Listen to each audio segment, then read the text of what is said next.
some relationships break the rules. Territorial and terrifyingly strong, lions don't usually accept people into their pride. Ever get the feeling you've been surrounded by lions? I get it every day. Kevin Richardson seems to have a dream job, looking after lions and other animals that have come to accept him as one of the pride. But there's feuding and fighting when new arrivals send fur flying and a deadly battle for dominance in another family leaves an orphan on his own. As the park that's become a refuge for the most vulnerable faces financial ruin. I would hate nothing more than to see this place go and the animals in it.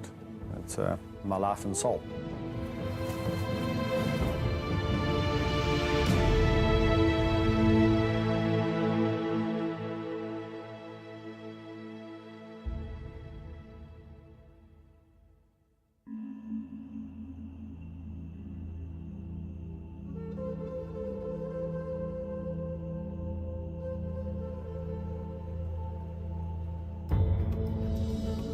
The private wildlife sanctuary, dubbed the Kingdom of the White Lion, covers almost 7 square kilometers.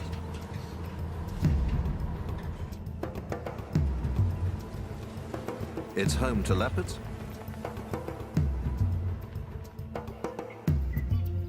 hyenas, and lions.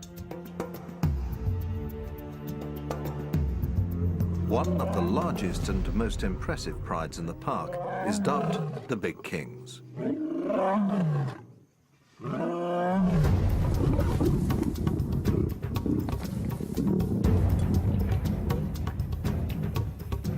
The family is headed by 4 males, 2 tawny lions, Rafiki and Siam, and 2 white lions, Alex and Kaiser. But they are growing restless. White lion Kaiser is challenging the other males for dominance. Kevin fears one of them might get hurt, so he's stepping in as peacemaker. Little big boy. A little big boy. As soon as he reached sexual maturity, everything changed. And he just became interested in one thing, and that was the woman. He's just taken it upon himself to be dominant over them all the time, and he gets extremely aggressive and unpredictable. And this results in extreme fighting between him and the other lions in this group. One lioness in particular is the object of Kaiser's affection. Already battling to pay the bills, Kevin can't afford any new cubs to house and feed. Females are given contraceptive implants. But males still retain their natural mating instincts. Unable to satisfy these natural urges can make them tense and frustrated. Kaiser needs a new home before his frustrations lead to violence. It's only a matter of time before we land up with someone or some lion being killed in this group, or exorbitant vet bills because a lion's got half his face hanging off. And that's the reason why we're going to have to move him on.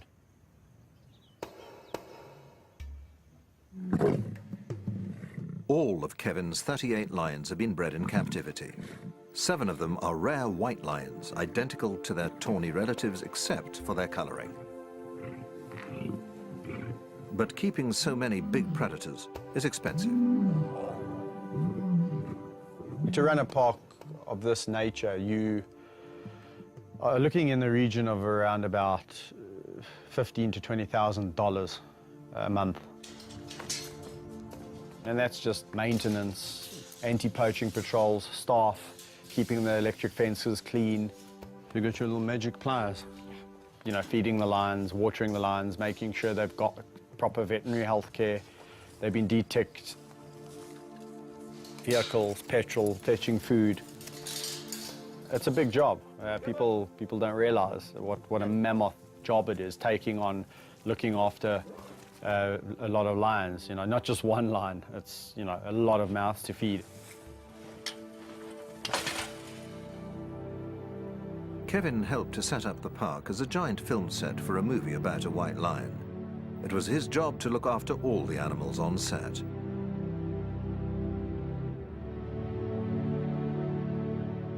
Once the film crew packed up and left, the lions stayed, joined by other cats and animals from another reserve, creating a new park, the Kingdom of the White Lion. It's hoped that profits from the film will pay to establish the park.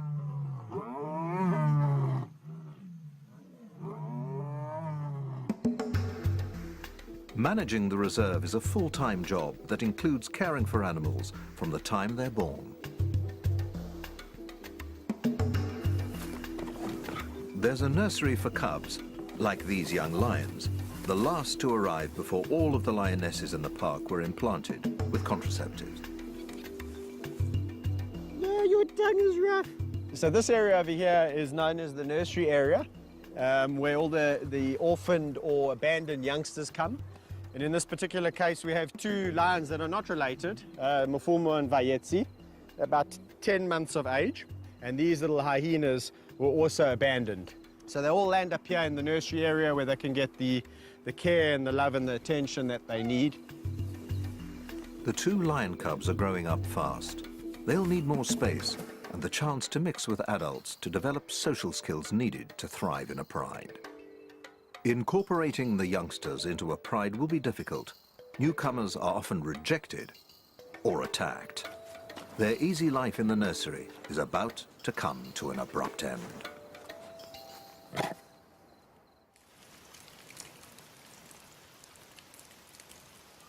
Such care costs money, around £12,000 a month. Kevin and his backers need the White Lion film that was shot here to make money.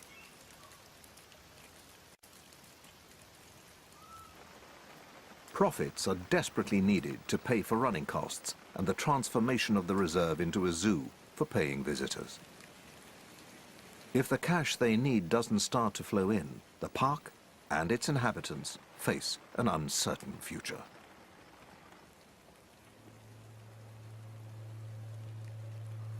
Bandit, you're heavy, my buddy.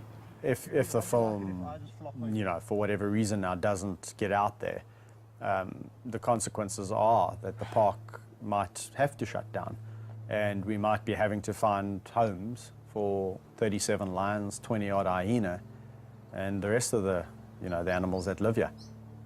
Well, it would be all for naught, my life's work, if that happened. And yeah, I can't even begin to imagine that. So. So what do you think?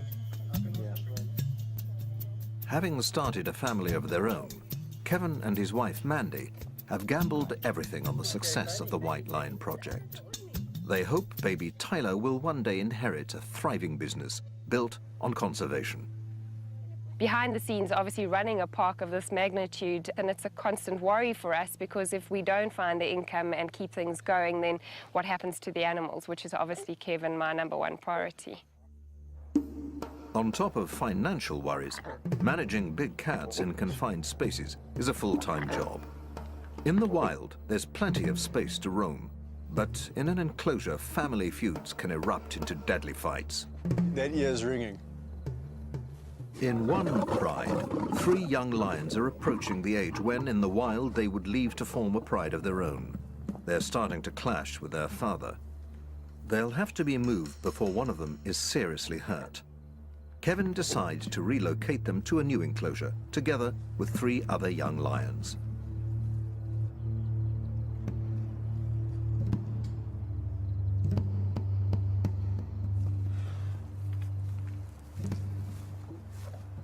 Having hand-raised and spent intimate time with all of his big cats, Kevin has a good insight into which of them should get along together. But in this case, there's an added complication. I'll tickle you to death. I'm gonna tickle you A hyena that thinks it's a lion. Spunny, the hyena, has grown up with 3 of the young lions from the time he was born.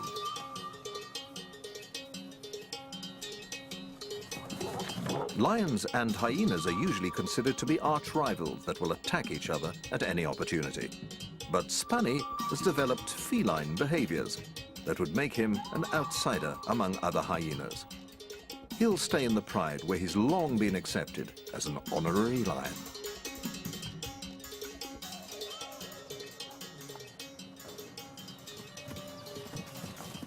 With the lions, actually, he lives a pretty cool life. He's one of the pride. They live a very lazy life. They're both very social animals. Best of mates, in fact. Let's go. But 3 newcomers are joining the gang. It remains to be seen how they'll interact with a pride member that looks suspiciously like a hyena. We're going to release them today, see how it goes today, especially with Spunnies, the hyena. And depending how it goes by 2 o'clock, 2 o'clock's the feeding time. If it's all going well, we'll feed them together. If we suspect that it's a little bit awkward and things aren't going so well, then we'll maybe remove them and take them back.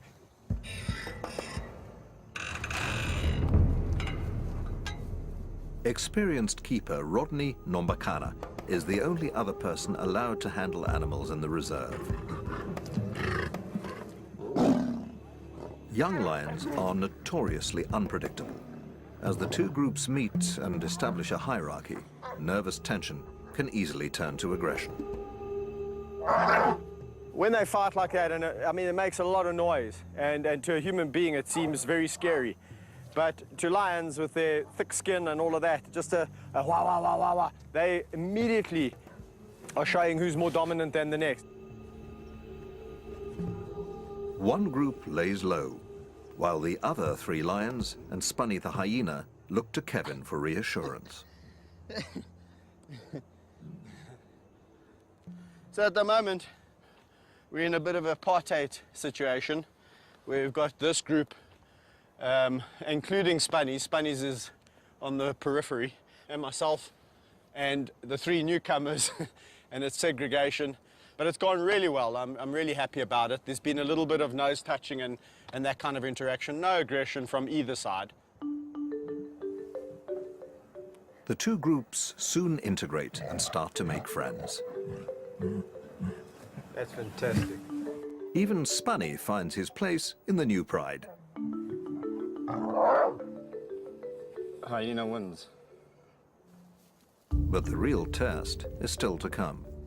Feeding time will determine whether the new group can coexist peacefully, or whether a battle for a best morsel will descend into sectarian war.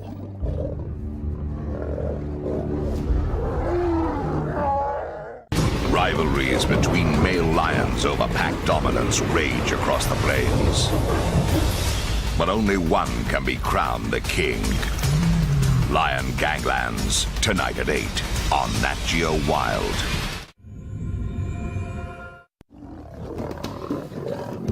It's feeding time for a new pride nicknamed the Terrible Teens, and an ultimate test of whether the 2 groups that have only just moved in together can get along. Initial squabbles subside when they realize there's enough to go around.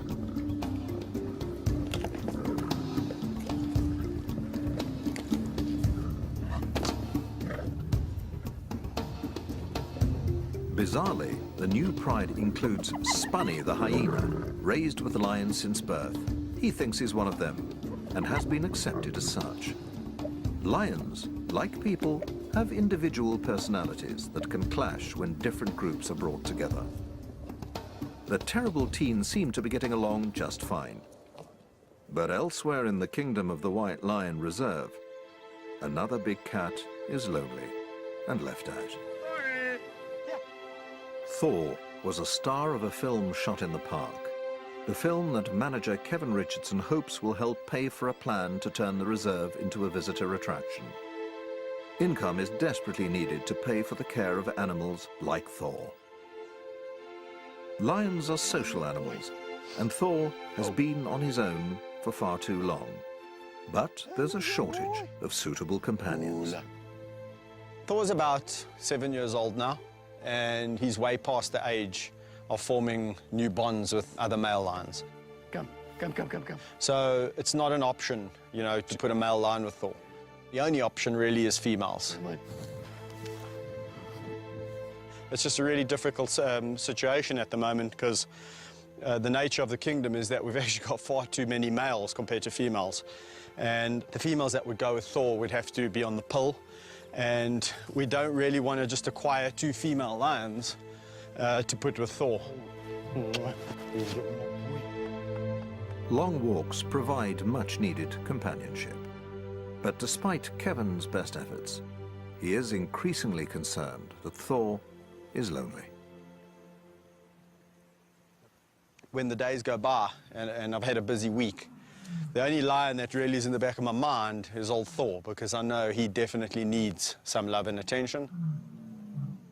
Out of all the lions I walk with, this must be my favorite because I know how much he needs this enrichment. This is really important to him, living as a bachelor. So, you know, whenever he sees me, it's like, come on, Kev, can we go for a walk? Can we go for a walk in the greater area? So I try and take him out more than the others because they've got, you know, each other's company. Hello, my big boy. What you been doing? Hey, you having fun? Despite their close friendship, Kevin realizes that the lonely bachelor needs the company of his own kind. They need to be robust females, strong enough to hold their own against the big male. Only 2 lionesses fit the bill.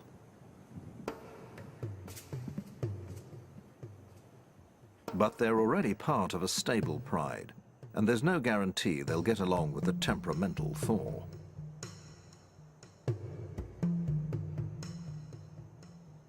Before introducing them to the lonely bachelor, Kevin will ensure the females are fitted with contraceptive implants. He can't afford any more cubs to feed. There's a big crew of people, and everyone's excited, and they just want to get excited. He's counting on the coming feature film to bring in some much-needed income. But publicity shots are interrupted by yet another creature crisis, this time in the hyena den. Civil war has erupted in one of the groups.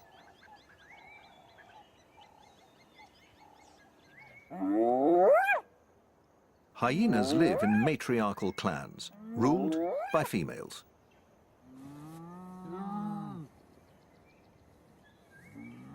They communicate using a complex language of body movements and sounds to establish their social hierarchy.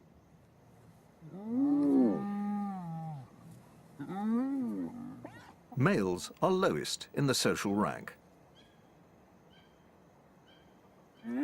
In the warring clan, a mother is fighting with a daughter that's challenging her position as a dominant female.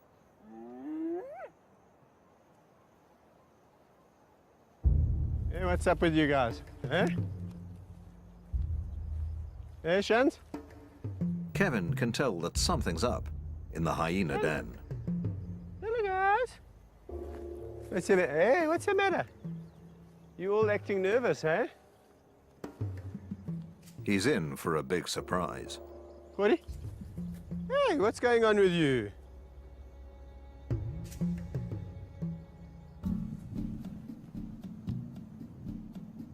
The dominant mother of the hyena clan is nowhere to be seen. Where's Gina? She in the den? She's usually first to the fence to greet Kevin, but not today. We're all acting very strange. I guarantee you something's up. Eh? Given the battle brewing between mother and daughter, he investigates the den. And there's a big surprise in store. What? She's got some cubs. There's 3. She's got 3. This is very, very unusual. Hey, my girl. This is the first time she's had 3. I feel like a little kid on Christmas. I want to go wait to unwrap my present.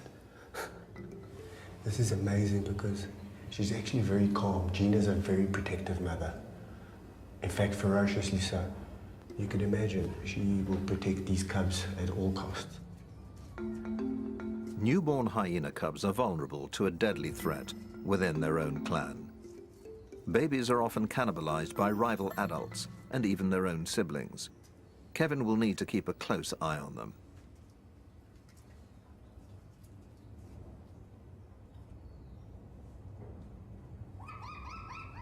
Their mother is also alert to any potential threat. Hello, boy. Sure. Hey, Mommy doesn't want me to come too close. Nice, nice, nice, nice, nice. Sure. That's nice. That's nice. Mom and Dad. Turned out to be an awesome day. For Kevin, one of the biggest rewards is watching young animals mature into adults.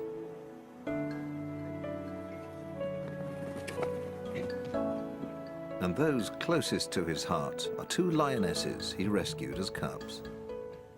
Well, over here we have Meg and Amy, probably two lionesses that I'll never have a better relationship with. Our love affair started pretty much 8 years ago when Mom abandoned them. Oh, really? They probably weigh in at about 180 kilograms each. But their characters are so different. Although they've had the same upbringing, the same input, the same amount of love, the same amount of discipline, Amy is a little bit more reserved, sometimes can be petulant. Meg, on the other hand, is just the most boisterous, outgoing, fun-loving lioness you'll ever come across. And that's why I can go swimming in the river with her. She's just full of confidence. If I go in the river, she wants to go in the river. Lions will usually avoid water. Meg's extraordinary behavior seems to reflect her trust in Kevin. A big adult lioness coming up, rubbing her head on your face, feeling her tongue. It's like 80-grade sandpaper doing this. You can't stop them from doing it because it's their way of showing affection. So you've just got to endure the pain, and I tell you something, it's really worth it. Kevin has worked with big cats for more than 12 years, but has been criticized by some who believe he risks his life unnecessarily.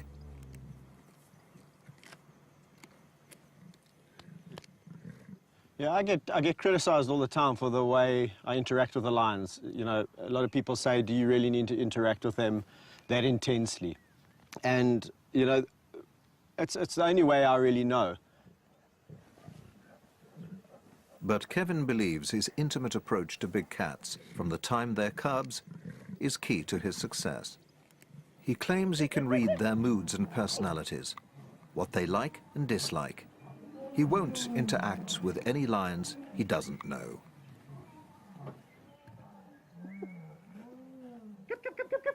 Yeah, go. Amy. So Meg and Amy are just those two unique individuals that I can do this kind of thing with quite freely. And truly, if I fell asleep in this enclosure, I honestly can say I fear not that they would jump on me and try and eat me while I'm sleeping.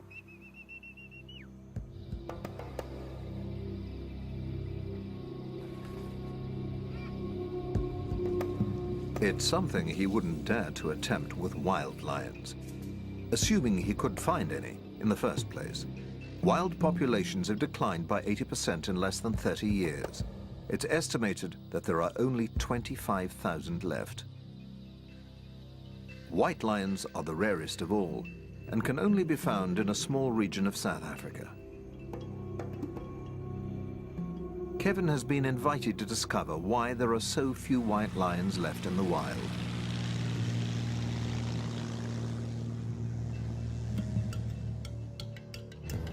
He's flying to the Timbavati Nature Reserve, part of the Greater Kruger National Park, a vast wilderness area covering more than 23,000 square kilometers.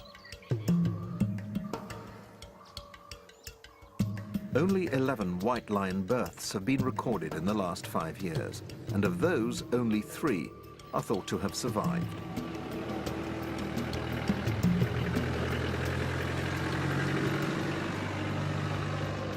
Kevin has joined Ranger Patrick O'Brien and tracker Albert Ubisi to try and find them. If they succeed, it'll be the first time Kevin has seen a white lion in the wild.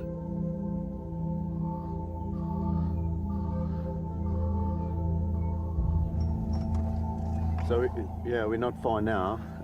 We've been tracking the lions for some time now. And we know it's the group that we're looking for because we can see the adult females and we can also see the cub spoor. So it's just, I reckon, around the corner there. Albert's told us we should expect to find some lions, hopefully. Yeah.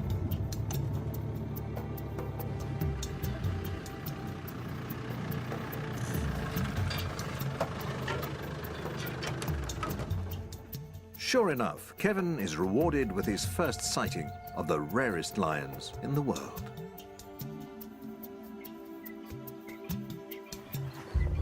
This is awesome, man. Very, very good.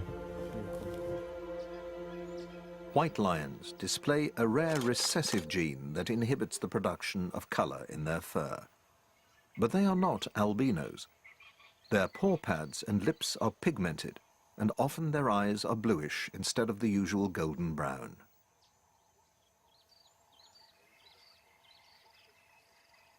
This rare gene is also carried by normal tawny lions in the region.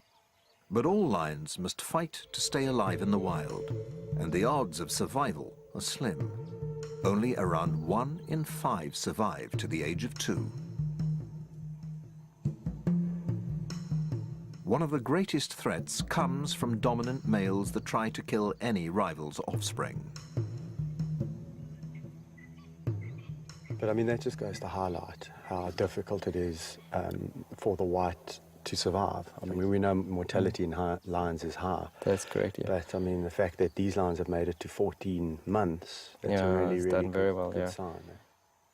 Luckily for these girls, both are females, and of course that's very important for the old pride and for us, of course, which means that girls always stay in a pride, they never emigrate. Of course, lionesses are the core foundation of a pride, and with these 2 girls staying in the pride, that just means that, of course, it's going to be great in the future to see these 2 girls grow up and become adults. Isn't that going to be fantastic? Eh? Can you imagine, coming here and 2-3 years from now and seeing these massive adult white lions hunting? I'm going to be back, I'll tell you that much. I will be back. Very impressive. Captive white lions, like those in Kevin's protected reserve, obviously have far better chances of survival. He believes the best way of ensuring their survival in the wild is to conserve the dwindling tawny lion population that carries the white gene. As you know, at the Kingdom, several white lions that I work with, and I've always just been maintaining that we should be conserving the tawny gene in this area specifically. And, you know, when I was told that these cubs were born, I was like, you see, I mean, that just goes to prove that there's tawnies carrying the gene. You know, both mothers are tawny, and that clearly indicates that, you know, you don't have to be a white lioness to produce white cubs. And there's a very good chance, and maybe that white gene is a lot more prevalent than what we actually think it is. And even more reason to be protecting these Exactly. tawnies in this area. Exactly, and this is what's so important about this area, is the fact, you know, this is the only place that they are naturally still found. Yeah. The trip has given Kevin time to reflect on the role he'd like his reserve to play in lion conservation. If he can transform the park into a public attraction, he hopes it will help inspire people to support conservation. But he needs money to do it, and that depends on the success of a feature film.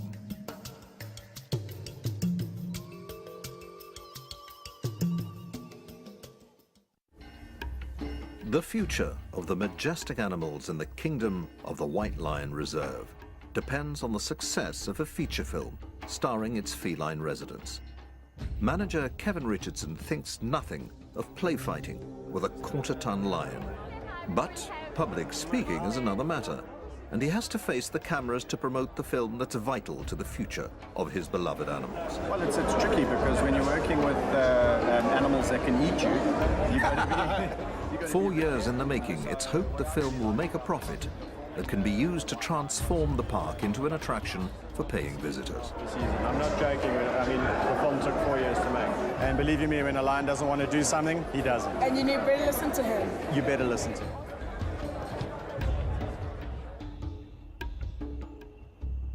Over the following days, the movie receives its first reviews. City vibe, yeah, feline feast. 4 out of 5. The critics have been kind, but it remains to be seen whether the film is attracting enough cinema goers to turn a profit. It costs money to look after big cats like Kaiser, a white lion that's outgrowing his enclosure and ganging up on the fellow members of his pride. But there's just no room left in Kevin's reserve.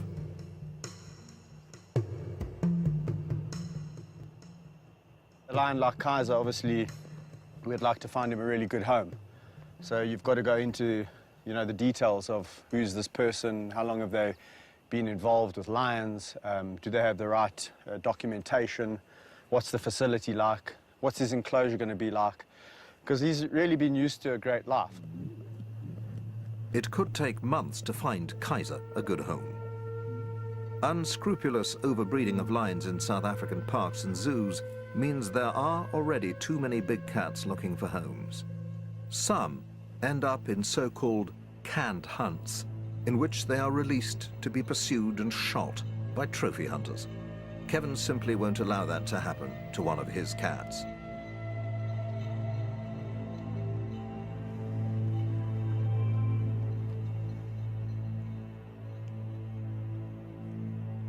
He can only hope that Kaiser calms down and stops causing trouble in his enclosure.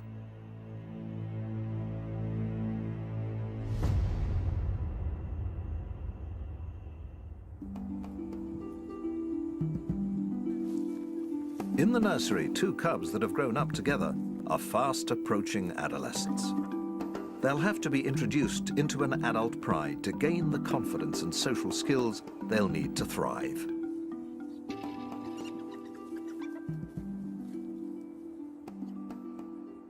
I'm a firm believer in cradle to grave. And for every animal that you hand raise, you really are responsible for his destiny. So if an animal has been taken away for whatever the reason, it's a lifetime commitment. And you've got to really figure out what's going to happen with that animal when it gets older. Come, boys. Come, Fumu. Come, boys.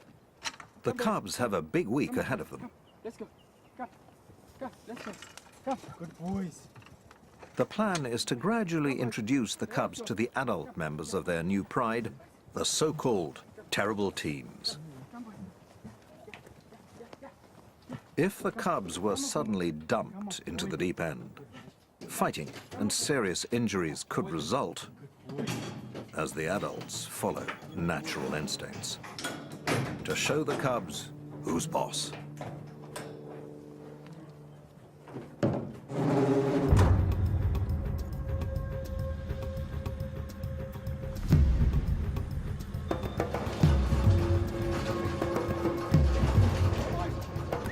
Concerned that the terrible teens may gang up on the cubs, Kevin decides to split the 6 adults into 2 groups of 3. The cubs will stay protected inside their cage in case there's any trouble.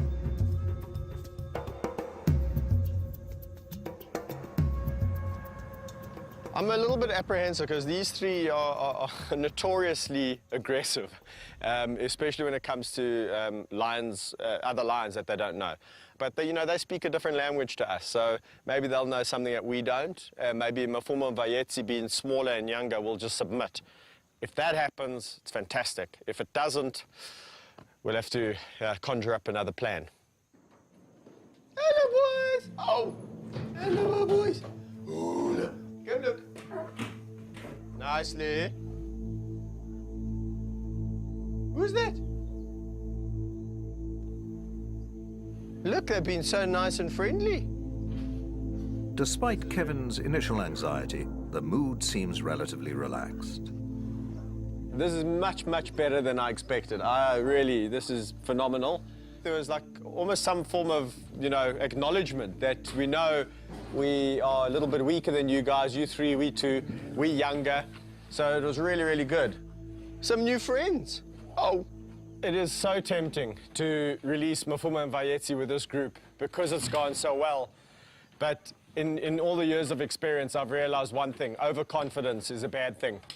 And I just think we should wait probably another 1 or 2 introductions like this before we release, because they can almost lure you into a false sense of security where you think, everything's okay. And as soon as you open this gate, it's a different story. Next, Kevin introduces the youngsters to the more unpredictable half of the terrible teen's pride. Unbelievable.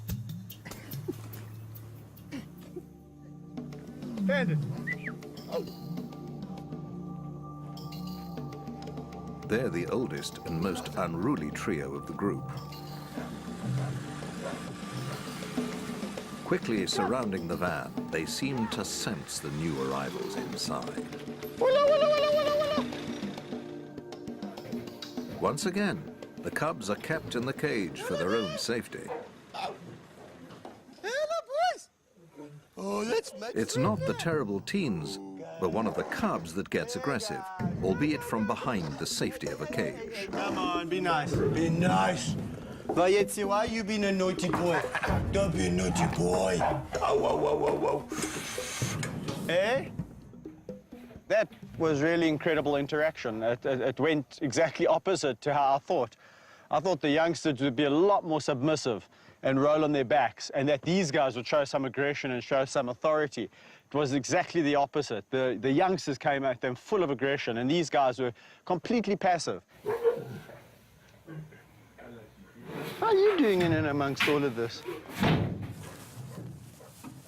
Kevin keeps the van open for an hour, hoping that relations will improve. Hey, Vayetzi! Okay, so I think what I'm going to do is let them all out together. We've done this a couple of times. There's hardly any interest. The only line that's really showing any form of aggression is Vayetzi. That's because he's a bit nervous. Mafumu is completely relaxed. These guys are not going to do anything bad. I think if anything, it's going to come aggression from the youngsters. These guys might give a wah, wah, wah, and it's going to be all over. So I'm going to go and let them out. Be nice. Okay. Without the protection of a cage, cub Vayetzi's bravado quickly fades into submission.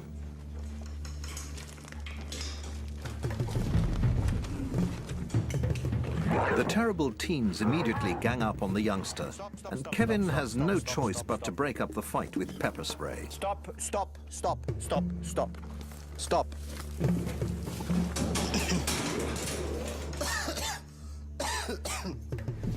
I just got a hunch that it would be okay to let them all out. They're all in jolly moods. And especially the youngsters have been extremely submissive. So that's... until Mr. Bandit decided to pick on them. And once he started picking on them, Bobcat came in from behind, where I had to defuse the situation with a little bit of help from a friend called pepper spray. Nice. I want nice, nice. Nice, nice. In such cases, pepper spray is used as a last resort to stop fights breaking out, protecting the cats and himself. An accidental bite could prove fatal. Kevin rarely uses pepper spray, and it's always him that suffers most.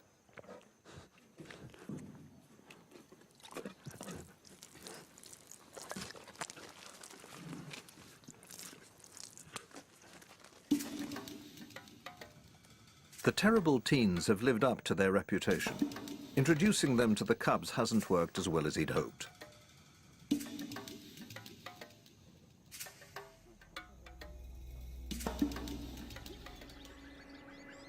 Discord seems to have spread to the hyena den, where a deadly power struggle is unfolding between a mother and daughter. Hello, Junior. Hey, Ma. How's your cub? Hey? Two of Mother Gina's newborn cubs have disappeared. What's happening? Hello, my girl.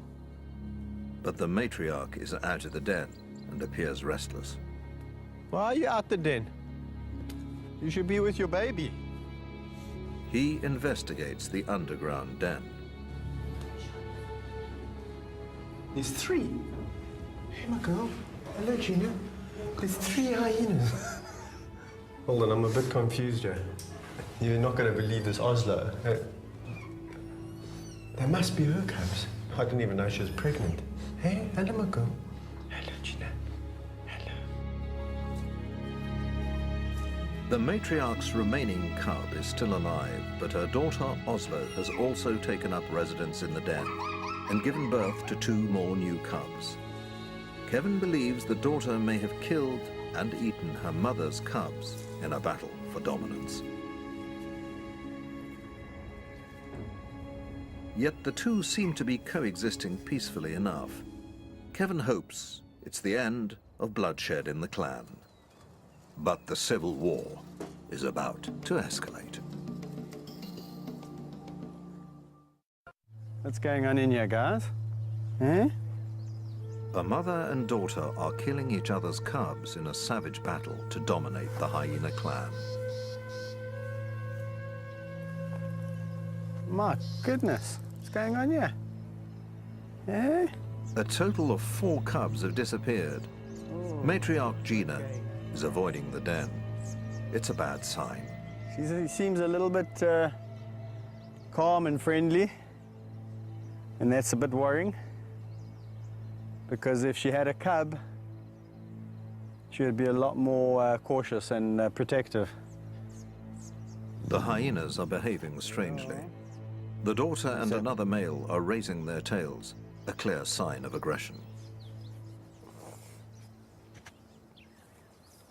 These guys are showing signs of a little bit too much aggression, and I think we should start hopping out of here, right? Kevin investigates the den that just days ago was alive with newborn cubs. Let's just see if I can entice him down here. This is crazy.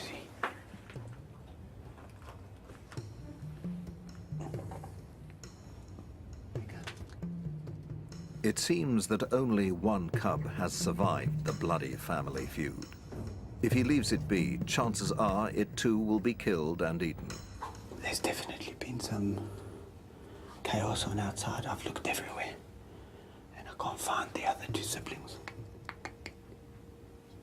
It looks like either Gina's probably come and killed one of Oslo's, and Oslo's in return killed one of Gina's, so Gina's got no cubs left. And Oslo's only got 1, and I'm just afraid that if I leave this cub here, I'm gonna have no cubs whatsoever. Kapai. If the cub is to have any chance of survival, Kevin needs to remove it and bring it up himself.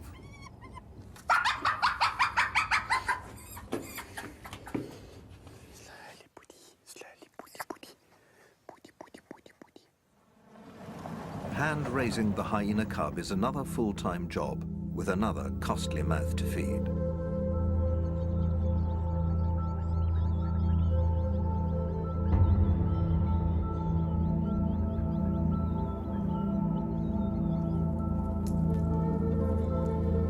The park and its animals need cash to survive, and Kevin's pinning his hopes on making a profit from a feature film shot on the reserve. But it seems box office takings won't be enough. The park needs to be operating and basically paying for itself in about 6 months from now. And if that isn't the case, yeah, again, it's going to be quite a battle to see where we can kind of get funding from and see if we can save it. Because I would hate nothing more than to see this place go and the animals in it. It's my life and soul. Hello, Ishki. It's not just Kevin's wife and baby who are counting on the park to succeed. The big cats, hyenas, and the staff that look after them are all part of one big extended family. We've been with these animals since they were young, so they are like, we are part of their family. I don't even want to think about what it would do to me if for some reason, the lions are taken away from me or I'm taken away from them. It would be, I don't know how to describe it. Mm. 12 years ago, I made a little pact with 2 lions called Town Napoleon, and the commitment was to really see them through to old age. And that's basically a lifetime commitment, and I'm not going to throw in the towel just because we've got a couple of financial issues. Like the bush trails stretching before Thor, the lonely lion, the road ahead seems uncertain and strewn with shadows under a setting sun.